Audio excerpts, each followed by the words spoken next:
Alors pendant le live du Grand Prix d'Espagne, on se demandait quand c'est qu'il allait sortir ce fameux calendrier 2026 de F1. Ah bah ça y est, il est sorti en ce 10 juin 2025. On commence par l'Australie, le 8 mars.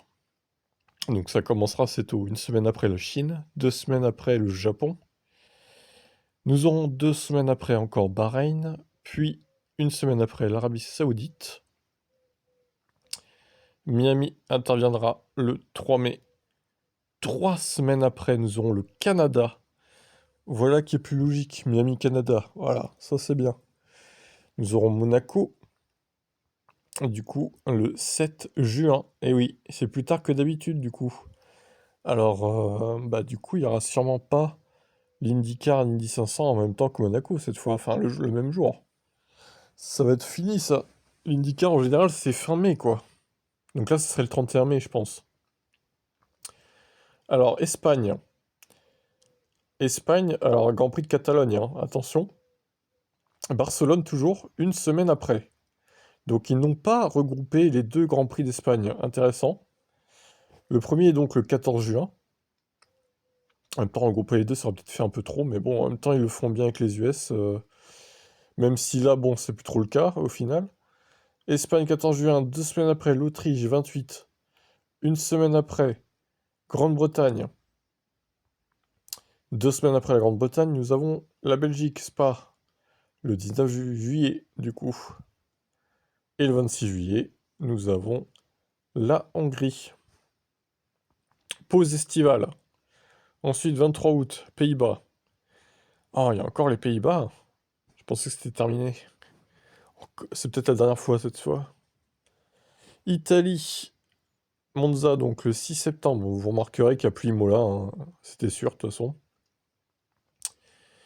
Ensuite, nous avons encore l'Espagne, donc cette fois c'est Madrid, le nouveau circuit de Madrid, une semaine après. Azerbaïdjan, Bakou, le 27 septembre. 11 octobre, Singapour. Nous avons États-Unis, Austin, le 25 octobre. Alors là, on a. Alors, c'est le premier triple leader, là, si je ne m'abuse. Il n'y en a pas eu d'autres avant, hein. Donc, États-Unis, Austin, Mexique et Brésil, tout premier triple leader. 25 octobre, 1er novembre et 8 novembre. Ok, et Las Vegas ensuite, 21 novembre. Ah bah, on a le deuxième triple leader qui est juste après, 2 semaines après, du coup. Las Vegas, Qatar, Abu Dhabi. Toujours mettre Las Vegas dans un triple leader avec les destinations du Moyen-Orient. Ça, je j'arrive pas à comprendre pourquoi, mais c'est pas grave, quoi, hein. Donc il y a toujours 24 courses, pour le coup. Vu que Imola a sauté au profit de Madrid, toujours 24 courses. Voilà. Pas d'autres nouveaux circuits que Madrid, mais c'est toujours ça de prix, hein, un nouveau circuit. Ils ont quand même mis en bas le circuit est sujet aux modifications, à la validation, à l'homologation de la FIA. Donc, bon, ça devrait pas poser de problème a priori, mais voilà. Alors, c'est marrant, moi je trouve qu'ils aient regroupé les deux seuls triple leaders en fin de saison. Le reste, c'est que des double leaders, de temps en temps. Bon, après, c'est pas plus mal, hein, on remarque, mais.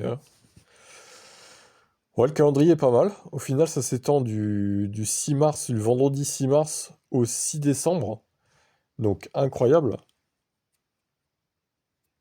Ça fait 9 mois. Voilà. Ça fait littéralement 9 mois. Eh ben, écoutez, hein. Avec ces nouvelles voitures, on verra ce que ça donne, hein, du coup. Moi, je trouve pas mal. Ils ont enfin mis Canada après Miami, c'était logique. Par contre, la pause de 3 semaines entre Miami et Canada, ouais, assez étonnant. Donc les 6 premières courses, voilà, vont s'enchaîner. Et puis t'as une pause de 3 semaines. Bon bah, après ils vont pouvoir se reposer, c'est pas plus mal. Vous en pensez quoi de ce calendrier? Moi, je le trouve mieux. Je sais pas trop ce qu'on pourrait faire de mieux, à vrai dire. Parce qu'après, si on regroupe tous les US, je pense que la F1 elle craint que les gens aillent sur un GP et pas sur les autres, quoi. C'est pour ça où je pense que c'est ça qui les empêche de. Même l'Espagne, ils auraient pu regrouper les deux, mais ils se disent que voilà, on mettra en juin et un autre en septembre, ça les arrange financièrement, quoi. Voilà, voilà ce qu'on pouvait dire sur ce calendrier 2026 de Formule 1. Ciao.